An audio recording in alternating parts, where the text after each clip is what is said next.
Go ahead. Oh, me. Okay. Changes are hard.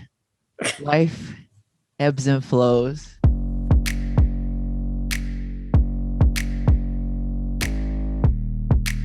Welcome back to the Exceptions podcast, everybody. Today's a special episode. We hope you've done your homework and you've watched Soul. If you haven't, please go watch it. Spoiler alert. Should we do the wait? When should we do the announcement? Like we're The changing up a bit. announcement? It's not an announcement. We're letting people know, like we're switching it up a little bit, like our. Yeah. Fenmore and I were just talking about how we want to like shift and grow in our podcasting lives. And we're thinking of some other ideas, some other platforms we might want to use, some maybe shorter form formats, maybe shifting things around. So yeah, we're gonna record today, and then this might be like a little bit of a season ender, if you will. And then we're gonna see what happens. So we hope that you want to stick around with us for whatever it is we decide to do next. This is not the end. This is just A metamorphosis. Yeah. Ends are always new beginnings. And we're also talking about still uploading on Spotify or wherever you listen to us on Apple. Once in a while, it might just be me. It might just be Jess. And then once in a while, maybe we'll come back together and talk. Sounds like we're breaking up. We're breaking up. Yes, children. So sorry. Didn't know how to break it. No, we're not. We're have not. We're a not multitude of different priorities and things going on in life. So yeah, but that I feel like that that always is what people say. It's true, but also we have fun when we do what we like. So rather than letting it get stale, we're just gonna see what follow our curiosities. Follow our curiosity, and I'm like, really excited for this because I was thinking about this too. Like, sometimes there's a topic that we want to talk about, but it doesn't really necessitate like a 30-minute podcast. Maybe just 5 or 10 minutes of me talking about something or just talking about something is all you need to hear, and we'd post that. Bottom line, though, is make sure you follow us on Instagram and also TikTok. The Exceptions is definitely not over. We're just changing a little bit. The fact that we keep saying it, though, makes it sound like it is. Yeah. It's not. Listen, people, it's either evolve or die. So we're evolving. Exactly. And I think our TikTok is just the Exceptions podcast. There's nothing on it yet. So, follow us anyway. The Exceptions. We should just change it to the Exceptions. What do you think? True. Yeah. Well, more than a podcast now. We are a brand. We are Coca-Cola, Adidas. We're conquering the world now. Wow. But this should be really fun, and I can't wait to just experiment with it. And this allows us so much more free range of talking about anything and everything that we want to. So if you like our personalities and you just like listening to our ideas, please go follow us on our other platforms, the Exceptions.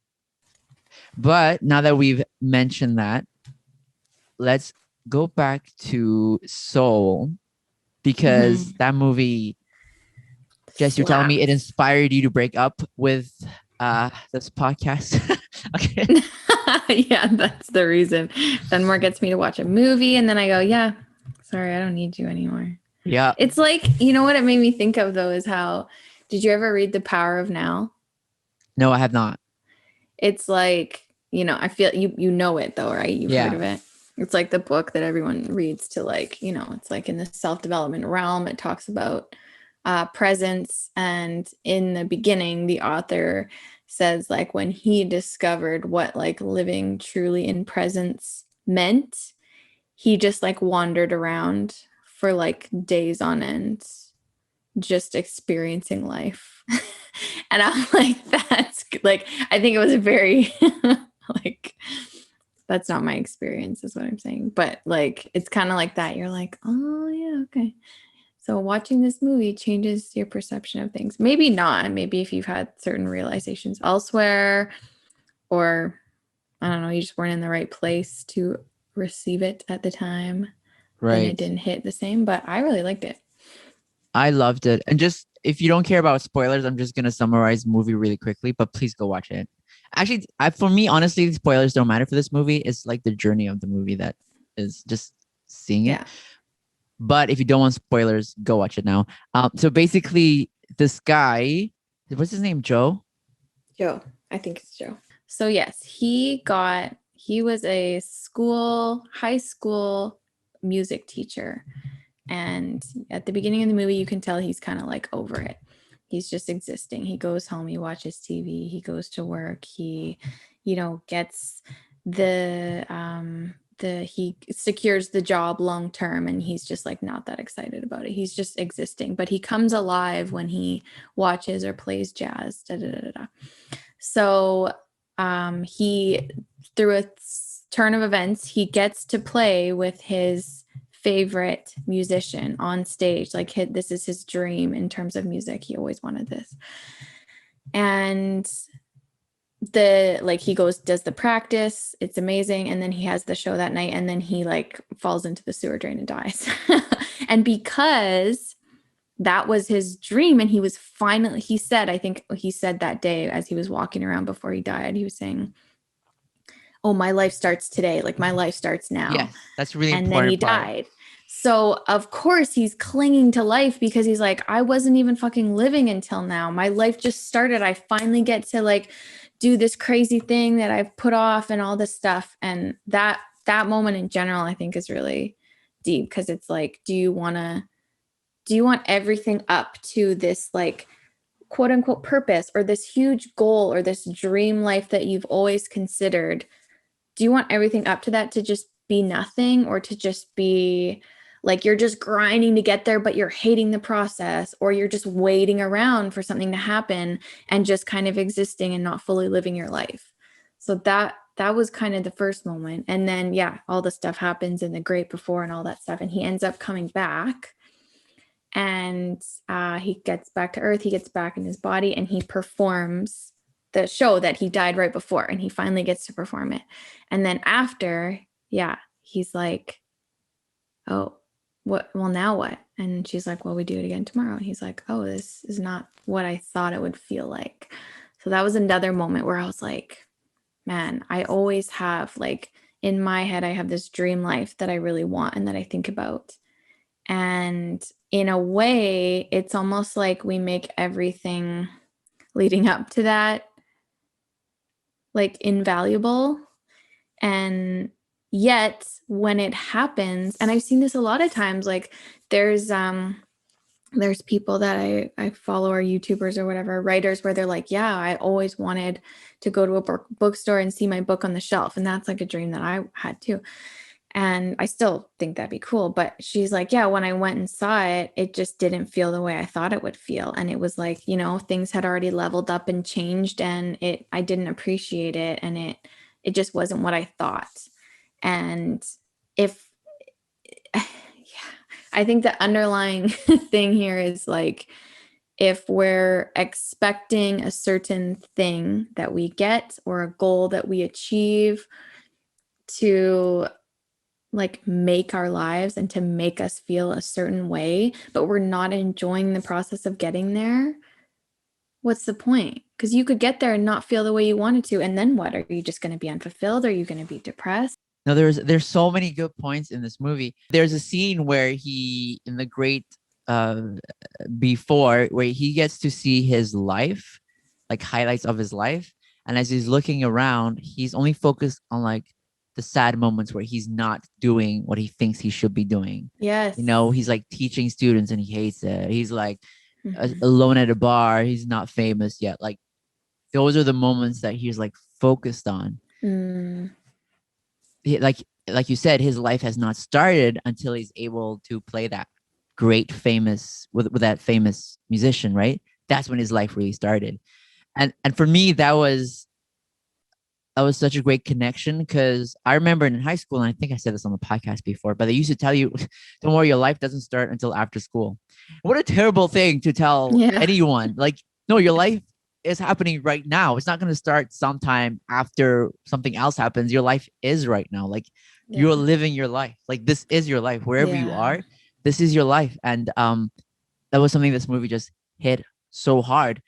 So we talked about when he played that, he finally got the chance to play at that event. And then he was talking to that musician he really admires. And he told her, like, oh man, I was expecting something different. And then she looks at him and she's like, she tells him the story about the fish. And this fish was looking for the ocean. And he was asking people around him, or the fish was asking the other fishes around him, where's the ocean? I'm looking for the ocean. And the other fish are like, you're swimming in it. And he's like, no, this is water. Where's the ocean? And I was like, whoa, that is such a great analogy. Like, yeah, people are looking for something grand and great, the ocean, purpose, when the purpose itself is what we're living, which is life, right? The water that we're in, the moments that we're in is life. And life is the purpose of living. Or to live is the purpose of life, which is what you're already doing. There's no great ocean out there somewhere else. Yeah. And they find out that, you know, the spark is not what gives you your purpose. It's just a spark. It's just, you know, a curiosity to follow. And I think my favorite moment where I like teared up a little bit, no, I full on cried. Yeah. Because we forget this, is when, so this other soul, what did you say was 22? Her name was 22, yeah. She before he came back into his own body, they got switched up a bit. So she was in Joe's body and he was in the body of a cat. And I really like that moment where, because she was so reluctant to go into a body on Earth, because she's like, Earth is dumb. Like, why would I want to go there? Like, I don't want to do that. It's just, and she had no spark. She could not find a spark. Yeah. That was the key thing. Yeah. So it's like, well, I don't have a purpose. So what's the point, right? And I think that was good too, because oftentimes people make themselves feel bad or make each other feel bad for not having a purpose, or like being goal driven, or like a passion or whatever. But yeah, so when she did come down into his body, she was like, at first, just like, what the fuck is this? I have to like feed myself. I have like, it's so loud. There's all, and it was like in New York. And she's just like, yeah, this is what I thought. It sucks. But then there was a moment where she just like looked up into the sky, and they had a moment of like calm, and she was just sitting there, and she like saw one of those little leaf things, like whirligig, whatever things, fall from the sky, and was just watching it. I don't remember even how they portrayed it, but she was just so in awe of like life and living and existing. And she was like, I don't want to go back. Like, they were trying to switch back and get her back up there. And then she's like, wait, I want to do this whole existing thing. And then for like the rest of the time, she was like, just like living it up in New York. Just like every little experience was so crazy and exciting and meaningful to her. And that is like that's a huge moment. Like, that's a huge lesson. And that, like, I remember after that being like, oh yeah, like, I think after that movie, I just like sat and listened to music and was just really in awe of music for like an hour, just sitting, listening, like, so cool. Yeah. bawling my eyes out in a good way though. Like, just reminds you that like each moment, this is freaking life. And as much as we can tell ourselves that, like, you really need to feel it and believe it in order to not kind of, I don't know, waste away. Like, I think the title of the last podcast is how I would sum this up, which is like, do we live in pursuit? Are we always in the pursuit of something else? Are we in the pursuit of a different body, of a significant other, of a home, of a certain amount of money, of a goal, of a different job, of a dream life, blah, blah, blah? Or do we live in presence, where it doesn't mean you can't have things that you want to strive for, and like changes you want to make in your life, and like growth. But I think, you know, real presence is actually living life and like just appreciating it, being in awe, being grateful, like really being present with like the person you're with, or with the task at hand, or where you are, and like looking around and just having like that childlike wonder about everything. A fucking leaf, you know, like that shit's amazing. Nature, music, what? The internet? Yeah, and 22, when she's on Earth, gathers these like mismatch of objects in Joe's pocket, about like a half-eaten lollipop or something, and a leaf, and like all these really mundane objects, but they symbolize a lot to her because they symbolize life, and they seem really unexceptional, but all those things are actually exceptional. It's just your perception of them. And Mm-hmm. another moment that I really loved was when 22 was in Joe's body. They went to get a haircut for him, and they went to a Mm. barber. And this is a barber that Joe used to go to all the time. But then 22, being in Joe's body, starts asking the barber questions about his life, and they have a great conversation together. And then when they're done the haircut, the barber was like, "That was a great conversation. You've never asked me something along the lines of like, you've never asked me about my life before. Wow, that was really awesome." And in that moment, Joe being in the cat's body, because obviously again Joe is in the cat's body at this point, something clicks in him. I think you see it like, whoa, I've Mm-hmm. never actually asked this barber, this person I've been seeing, this other human being I've been going to for years, about their life, who they are. Apparently Joe has only been talking about jazz and about himself this whole time. Mm-hmm. And I love that moment because how much story, how much of like other people's stories are we missing out when we're so focused on ourselves and our own pursuits and our own dreams? Mm-hmm. And like not appreciating what we have now. Like I have the goals that I have with the hopes that I have to create the life that I want. And thus I miss out on like appreciating the job I have now, for example. Like I'm not saying anyone needs to love their job necessarily, but there's aspects of it, like there's aspects in every area of my life that are parts of my dream life. I can't remember if we talked about this last time, but anyways, I think a little there's bit. a yeah, there's a dream life. I have this idea in my head, but there are many things about my current life that do match up with that or that are different from it but are amazing. Like I am, there I have so much to be grateful for.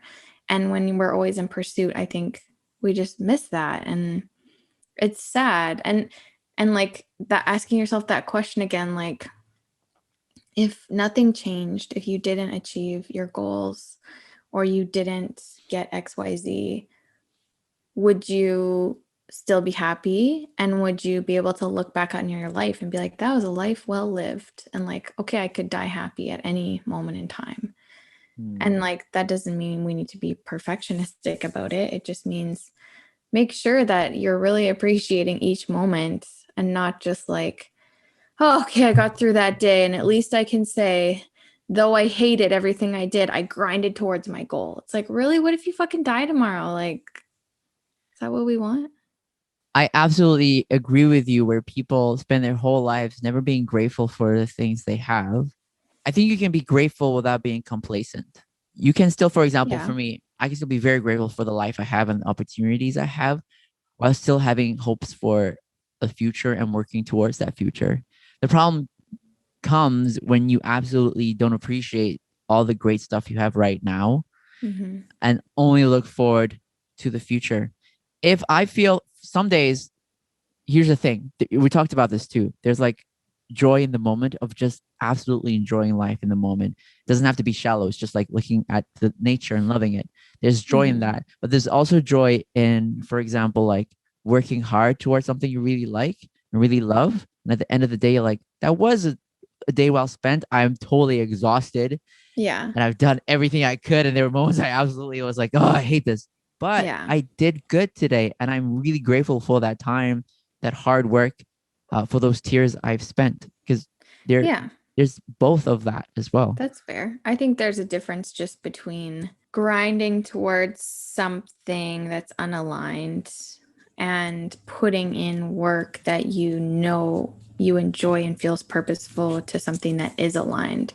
What I'll say is like, kind of spiritual in a way because I can't guarantee that this is the case, but I feel like if the process of getting to this thing that you want is like so painful and it's like really like you really have to force yourself to do it, I don't think that it's necessarily aligned. Or you need to take a second to be like, what aspects of this am I overcomplicating or like just Uh-huh. doing because I feel like I have expectations to do it. And if the process of the getting the thing isn't also enjoyable, then what's the point? Like with writing and stuff, like when I overcomplicate it and make it like I go straight to like, how is this one sentence going to become a greater project? And how am I going to market myself? And how am I going to gain a following so that when I get a book by the time da da da da da, and that's all great, that's fine. But then it removes the joy from the actual process of writing and it just becomes about the end goal. When I don't want to have a book, I want to be a writer. So I want to actually enjoy the process of writing and not forget that. That does, like, I know that what I say could be taken as like, oh, you know, like she doesn't have any goalposts anymore. She doesn't have blah, blah, blah. But I don't feel like that's the case for myself. I think like the groundwork needs to be laid of like, okay, let's make sure we're enjoying life first and being present and all this stuff. And make sure you're really doing that. And then like, you can always, of course, work to improve your life and make cool things happen. And self-growth, I think, is a huge part of it, whether you're achieving external success or goals or not. If you're growing yourself, that's huge. That is huge. And like you said, if you want to be a writer, then just enjoy being a writer. Like, don't think about doing of what it means to be a writer. No one gets to define for you except for yourself what a life well lived is. Like, I don't think Rihanna is a better person than an independent artist who just has like 50,000 followers. Doesn't mean that she has a better life or is living a better life well lived. Who knows? You know, it's up to each person to define what their life well lived is, I think, at the end. Yeah, for me, it's been really good to just be like, okay, like just kind of play around and experience what it would be like to just say, okay, what if, you know, because like you and I are very much like, I don't want to say manifest, you know, use the word manifest, but like I am a manifester, though. You should know human we design. we feel like if you and I put in the effort that, you know, the rest is out of our control, but we hope for the best. Well, I shouldn't say we hope for the best. We believe that, you know, the universe maybe will meet us halfway.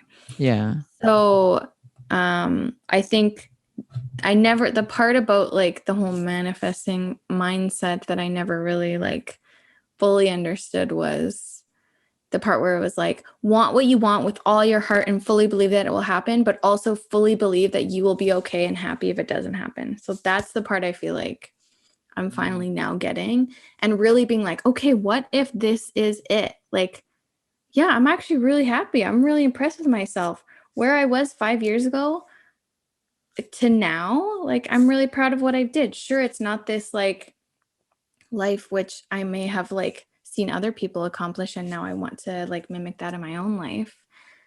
And it doesn't mean that it's not going to continue to grow because it has grown so much. But it's like, okay, I get it. Like I can experience happiness and fulfillment by really appreciating life and being in the moment, and then from there we shall go. And then I think actually with that in mind, it's like, okay, say I have a goal to be a YouTuber or whatever.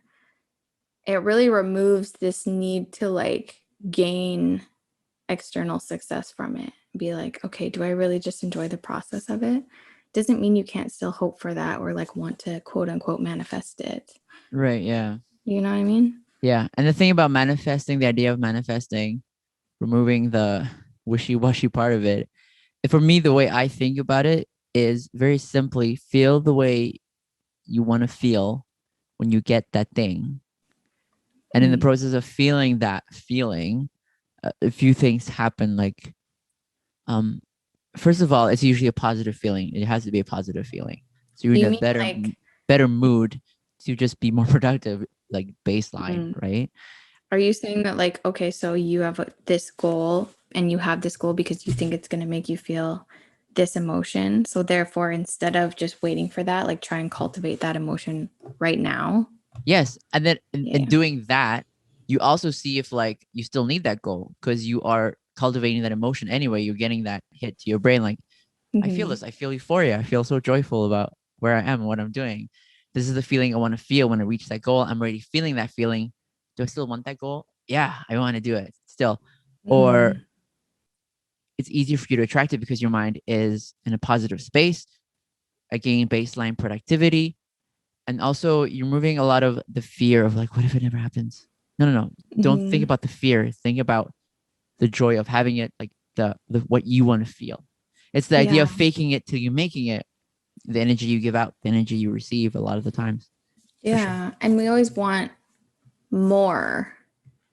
We always want, like in our goals, we always want more. And sometimes that makes us miss out on what we have now. Like I often think like, oh, maybe I would, be more active on social media if I had more followers. But that doesn't show any appreciation to the followers that I do have, if that's how I'm looking at it. Comparison is a thief of joy, they say. Yeah. Yeah. That's absolutely true. And if I didn't say it, I'll say it again. I appreciate every single person listening to this podcast. Yeah. I do. It was so nice. Like my friends text me like, yeah, I listen to your podcast every day. I was like, oh, that's enough. That's really cool. Thanks. Let's keep going. I know. Whenever I find that out, I'm like, dang, so cool. Going back to Soul though, really quick.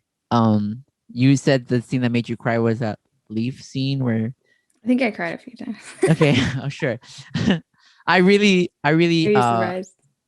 It hit me so hard at the very end where everything is fixed, right? So Joe not going to after he died, but he refused to go to the great beyond. He messed up the whole order, and so he has to go. But at the end, he finally resolves his issue, and he's ready to like die. He's ready to move on to the great beyond. But just before he moves on, we have one of the, I'm gonna call them an angel. I don't know what they call them. I forget what they call them. But like an angel sort of thing. Like, hey, Joe, we really enjoy what you did with 22. Because remember, 22 was a soul that did not want to go to Earth. It's been thousands of years. She has been mentored by it was a funny montage where she's like mentored by Abraham Lincoln and like Mother Teresa. Like everyone tried to get 22 to get to Earth, but no one could. And Joe was finally the person who did it. And they're like, you know what? We appreciate what you did with 22. We're going to give you a second chance at life. And so they give Joe an official second chance at life. And the angel asks him, hey, Joe, what are you going to do now with your second chance? And he says, I don't know, but I am going to enjoy every minute of it.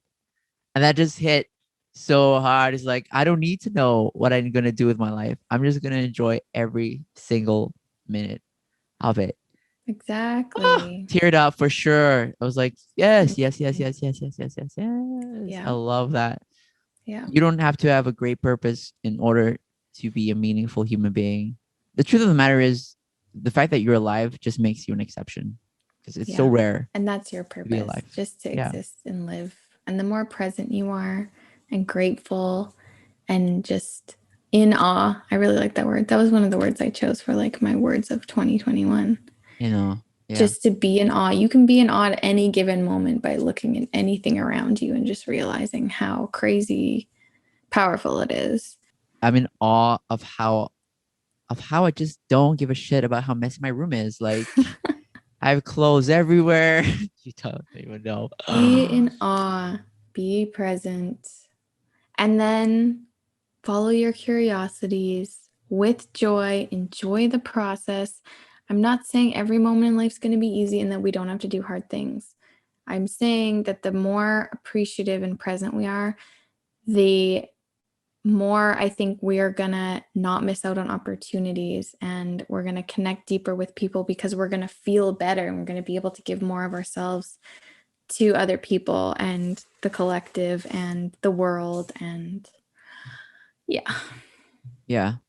So that's our thesis statement. We are all the exceptions. You're alive. Yeah. And the more you believe that, the more you'll give. Yeah. And the more exceptional the whole world. What a beautiful thing. So I would like to thank our sponsors, which is simply life. Existence. Thank you to whoever decided to let us live and try this weird thing called the world. We cannot wait to join the Galactic Federation, though. So, of course, I had to make it weird. Anyways, follow us on our socials, people. It's gonna be fun. Can't wait to share our ideas whenever they come, if they ever do come, wherever they come. But we hope you're enjoying your life. And yeah. Thanks, everyone. And remember, have fun out there.